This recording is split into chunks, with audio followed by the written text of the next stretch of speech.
Сәлем достар, біз сіздермен бүгін үйде макси чай жасайтын боламыз. Ең алдымен біз ыдысымызға 5 литр суымызды арнайы қайнатып аламыз. Содан соң лимон, қант және көк шайымызды ішіне салатын боламыз. Бізге бар болғаны 3 ингредиент керек, қыздар: лимон, қант және көк шайымыз.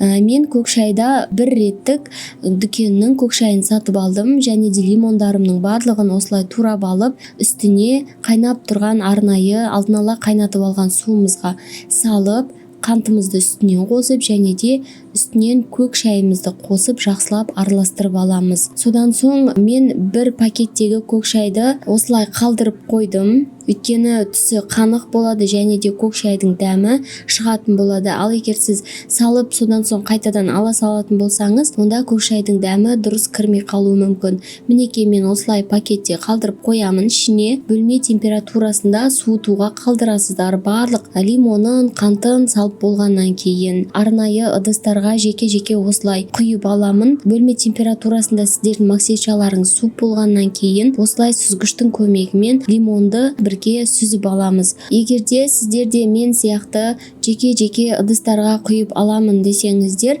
ол бізге ыңғайлырақ. Неге десеңіздер, өйткені тоңазытқышқа салғаннан соң ол барлығы суық болып қалып, сіздердің балаларыңыз іше алмай қалуы мүмкін. Сондықтан да мен осылай жеке-жеке құйып алып, шетінен алдын ала тоңазытқыштан шығарып отырып, жылы күйінде балаларға беремін. Ал егер сіздер барлығын бірден тоңазытқышқа сала саламын дейтін болсаңыздар, онда үлкенірек ыдысқа бірден осы дайын болып тұрған макси чайымызды сүзіп алып, содан соң суытып, салқындатып іше берсеңіздер болады. Мен өзіме ыңғайлысы ыдыстарға жеке құйып алу болғандықтан солай жасауды жөн көрдім. Енді сіздер өздеріңіздің ыңғайларыңызға қарасаңыздар болады. Мен сіздерге осылай менің рецептім бойынша макси чайды үйде дайындауға қыздар кеңес беремін. Өте дәмді, дүкендікінен ешқандай кем емес макси чай шығады. Және де келген қонақтарыңызға да ұялмастан ұсына аласыздар. Ең соңында қыздар, осылай сүзіп болғаннан соң мен арнайы жеке бір ыдыстағысына қана кішкене бал қосамын. Өйткені балмен дәмі ерекше болады қыздар. Сіздер өздеріңіз науат қоссаңыздар да болады, немесе бал қоссаңыздар да болады. Өздеріңіздің ыңғайларыңызға қараңыздар қыздар.